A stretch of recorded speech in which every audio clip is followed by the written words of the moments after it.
Well, I have here this morning Brian White, and he and I are going to talk about really unbelievably exciting and interesting things. We decided that before we started.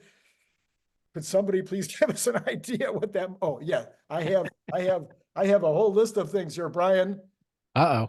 But you asked me just before we went on the air. You said, "Randy, I'm going to go to New York City, and I need protection." No, wait, what was it you said? Not protection. Ground support. Support, ground I support. don't need air support. That would be worse. Yeah, I am very, very strongly considering going to the Electrify Expo on October 12th and 13th in New York City, in Queens there, near where the Mets play. And I can handle the airfare, but I don't have any ground support yet. So I'm not sure where I'm staying. I'm not sure I'm trying to make it happen, but I don't know if I can.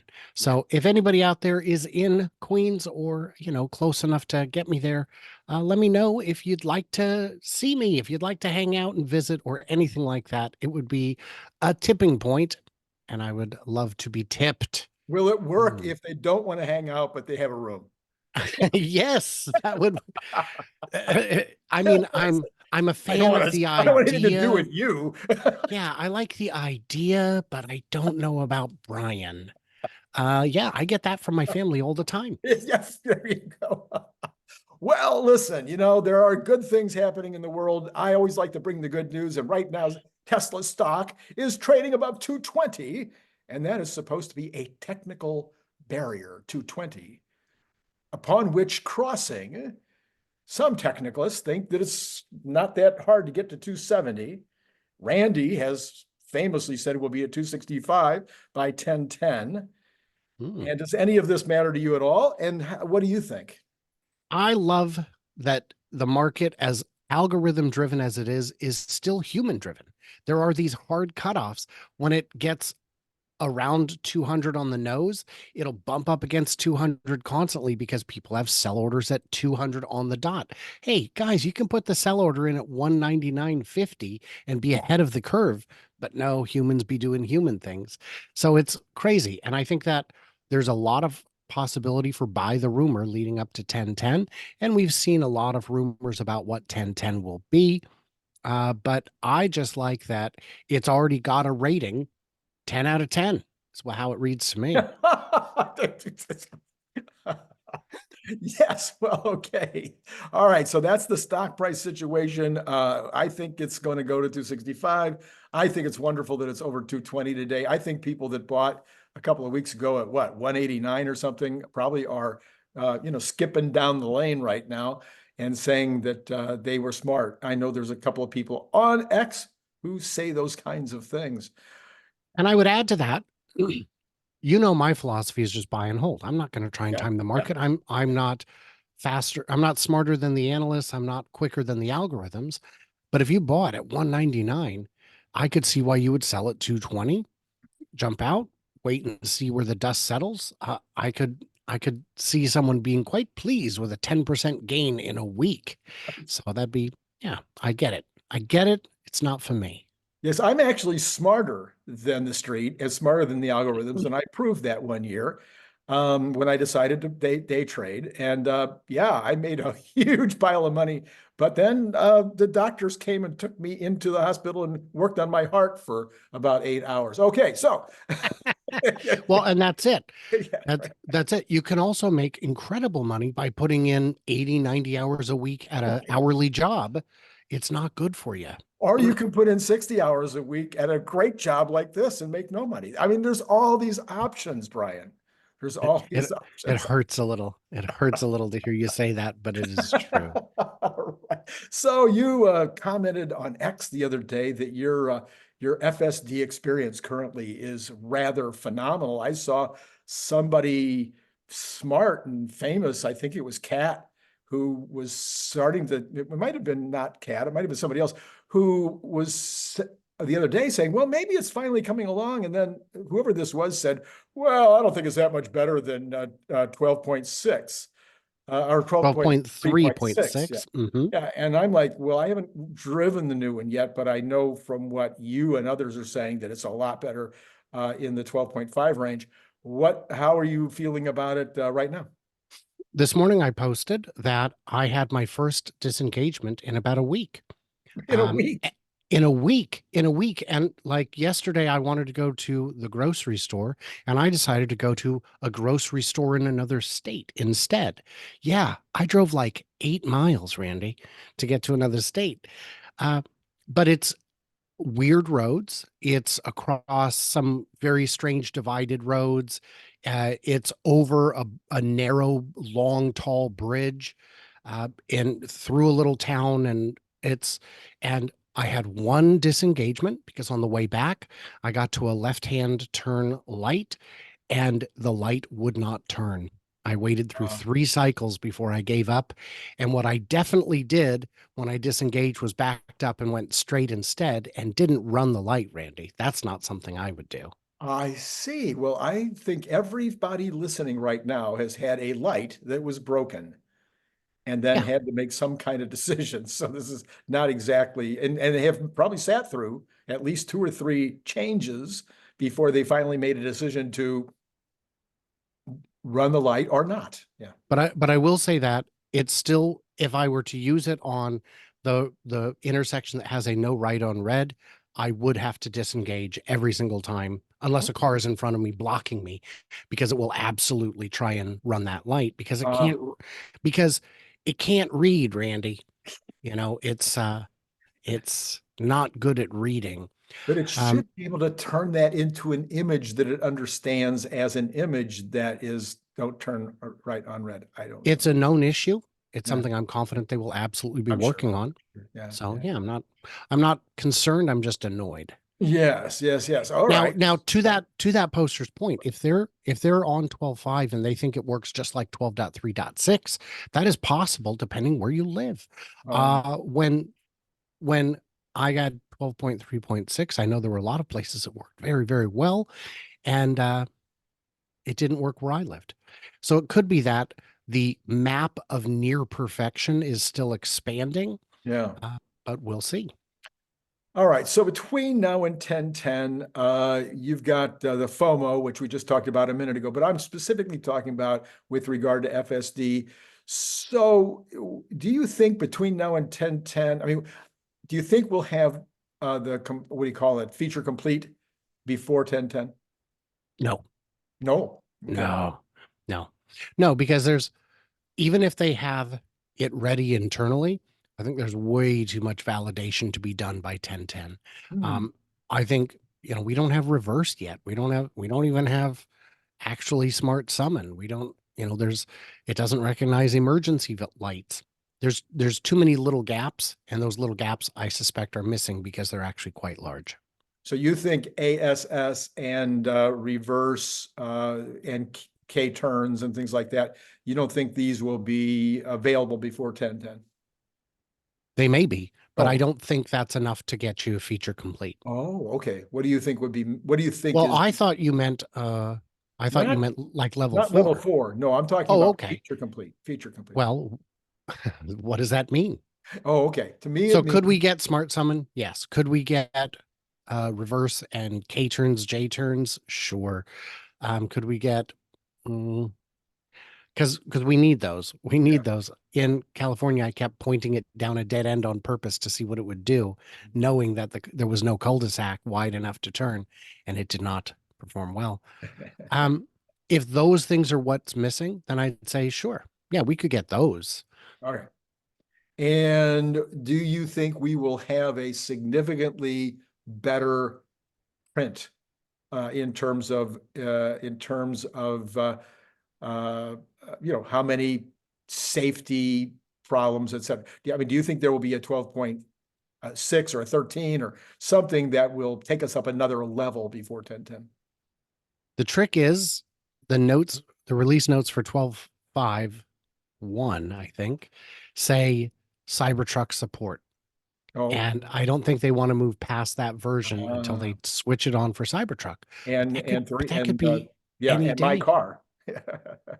Well, yeah, but that should be coming in 10 days as of 2-3 weeks ago. But um, yeah, making the impossible late, Late. Yes. All right. nearly late. You also posted maybe an entire video the other day. I didn't watch it because I have no time. My time is That's gone. why.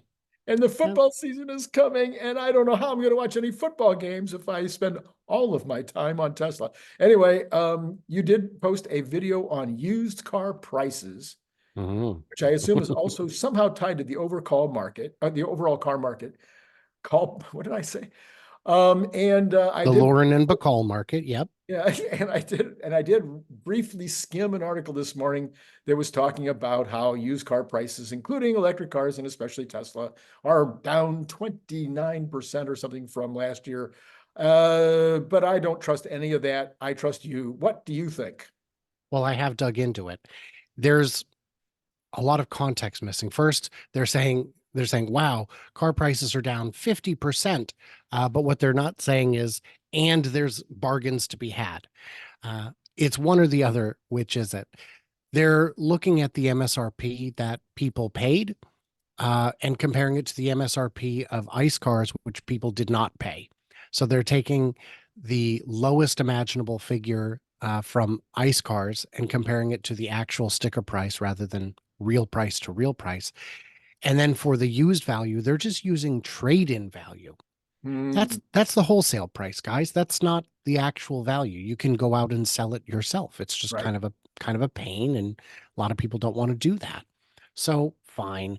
And the reason a lot of EV prices are appear lower than they actually are is because the prices have come down. New prices have come down enough that that's going to automatically eat into your resale. And now there are incentives. So when you look at a secondhand car, Tesla, any EV, you have to just determine, is there an EV credit on it? On the used one, you might get 4,000. Right. But on the new one, you get 7,500. That 3,500 price differential is immutable. So a used EV is going to cost less than a new one, but a used Tesla, the value holds up a lot better. Yeah. So aren't you in one of those states, Washington? Isn't Washington State got like a $5,000 on top of the $7,500 or something? It's something like that. I've seen it posted a number of ways. It's very aggressive, and somebody in Matthew Donegan Ryan was able to help somebody who said, "This isn't right at all. My dad's trying to buy a Model 3, and instead of it coming out to 180, 199 a month, it's coming out to 217 a month." And he posted and Matthew said, "Post it." So he posted it, and he looked at it and said, "Ah, they applied the credit wrong. Here's how it's supposed to be." And he goes, "Yep, Oh. they fixed it. It's actually 187 a month." So, 187 a month for 6 years, I assume. well, it was a lease, so I don't Oh, it was a know. lease. Okay. Okay. Yeah, so I don't know what the Okay. actual, but I mean, 187 for Yeah, a I know. brand new car. I know. Yeah. Ridiculous. Okay. And so we're also looking at a situation where we're still in the tail end of people paying way too much for vehicles during the shortages and the COVID boom bust problem. So I think when people look at these used car prices, they need to keep that in mind. We've also seen, as you point out, Tesla reducing prices of the new cars because they can, and because they intend to, and because that's the goal. And so there might be a little bit, I don't know how much further that can go. I'm sure they'll keep on coming down a little bit, but we're probably getting very close to the bottom of new car prices on Model 3, Model Y. And then we'll have these new vehicles coming out, which will also probably help. So there's last question for today. How do you see Tesla differentiating? I remember when the Mercedes E came out, you were probably 12. And there was a big argument in the community about whether that was going to ruin Mercedes' distinctive brand as being a high-priced premium, only for the wealthy kind of situation, because now you could buy an E for probably the same price as I don't know, uh, Volvo for sure. yeah, for sure a Volvo, but even maybe a Chevy. It was not an expensive car. It was but it was also much smaller. Hmm. So, and it didn't ruined their brand. But they did differentiate it a lot. It was smaller and didn't have all the bells and whistles. What if we're going to have a 2.5 here shortly, 6 months roughly? What are you thinking the differentiators will be on a $25,000 or $29,000 version versus a $39 version of the regular Model 3? So that's I love that question.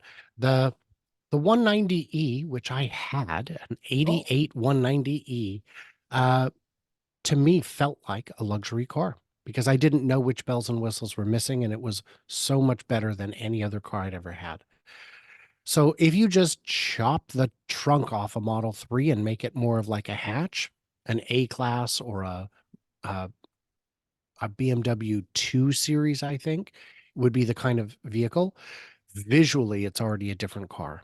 And you also took some weight off it, which means you can either go with cheaper suspension or the same suspension and have it just work better. But how do you differentiate it? Well, you can step down to the cloth seats like they're doing with the Model 3 in Mexico, rear-wheel drive version. You can lighten up the premium sound a bit. You can, like they've done with the Model 3 budget vehicle in Mexico that was announced, you can put less of the laminated glass on it. So it's just the laminated front windshield, and the side windows are far more breakable and not as good at noise mitigation. So right there, you're going to get a noisier ride, a less premium sound system, a less premium interior, but still have all the safety features you need. So I think that alone would be enough to do it and knock 3,000 to 4,000 off the build cost, which means you could maintain your nice high margins. I'd say moving forward, Tesla's differentiating factor between them and all the other EV makers is that they're right at the bottom of the price range for comparable vehicles and building at a profit. Okay, I think I agree with you. I'm thinking maybe they might have for the bottom version, they might have a 250-mile range, so less batteries. Yeah, that could be. That could be. And they could also, I want to say there's LFP plants under construction, so maybe they would also go with LFP. Oh, yes. In North America. Yeah. What are they going to do in Reno? The CATL plant? Do you have any idea what the chemistry is going to be on that? The CATL equipment that Giga Nevada has purchased is LFP equipment. Okay. So there's an answer there. And CATL has sent their engineers over to get the line running, which is exactly what you want. These are the guys who probably built the equipment in the first place, know how to use it. So, and sourcing the ingredients, the raw materials for LFP batteries is very easy. The question is, would it actually end up being cheaper than just importing them and paying the tariffs? To be determined. Well, it could be. Yeah. And but if you do make them yourself, now you've got a $7,500 credit on a car that's 25 grand. 17.5 out the door. That's a steal. Do we have any clue on that CATL line cranking up?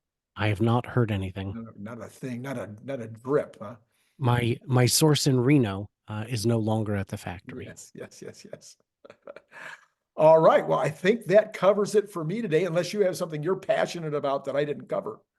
Nope. No, I have no passions, Randy. No passions. That's good to hear. Sure. You're passionate about going to New York City, though. Now, is that going to be on the way, after leaving Austin or wherever 1010 is going to be held? I mean, how's that going to work out? Oh, yeah. Interesting. Thank you for catching that. Yeah, that would throw a wrench in things. Well, it might be less expensive to make a 3-city stop, but yeah, or 2-city good stop. catch. My goodness. Well, I'll have to. Good thing I didn't already book my tickets, huh? Holy smokes. Good catch. Good catch. Thank you. So my schedule is ridiculous. It does look like I'm going to fully charged in Canada. Okay. In like a week and like 2 weeks. I will then be probably going to the Electrify Expo in Seattle on Wow. 9/14 and or 15. I'll be in Florida on the September 21st for Cyberfest. I may be doing the Electrify Expo in New York, and then I'll be in Vegas for October 26th Oh, yeah, for the the light show. for the Yeah. big light show. So I am burning through my sky miles, but I'll make a whole video about that. Okay. Sky Miles, you're going to fly to Seattle and to Vancouver? Could you imagine flying from Portland to Seattle? What a monumental waste of time it would be for me, considering I'm an hour from the airport. Right. But no, I'm actually driving to Vancouver. Yes. So, Yeah, yeah, yeah, yeah. I've done that drive many, many, many times. very easy, When very that used to be painless. part of my territory. Yes. Mm. Okay. All right. Well, thank you, Brian, as always, for coming on and regaling the crowds. Many, many billions and millions of people out there this morning. And you should follow him. I keep forgetting, Brian, to mention following you, or on your YouTube video, on X, on his exploits as he travels, as he just gave you his itinerary, and Follow maybe me in person. right, Yeah, and if you really want to follow him, then you would go over to Patreon and you'd throw a little tip in the tip jar. It would be okay. He'd probably accept it. I All right, would. Brian, thanks as always for coming on. And I'm pretty sure we're going to have you on again either tomorrow or Wednesday, because the other Brian, the Wong one, is going to be on probably tomorrow, but we'll see. Well, I hear he's the next big thing. Absolutely. It's been great talking to all of you, no matter what he said. What did he say?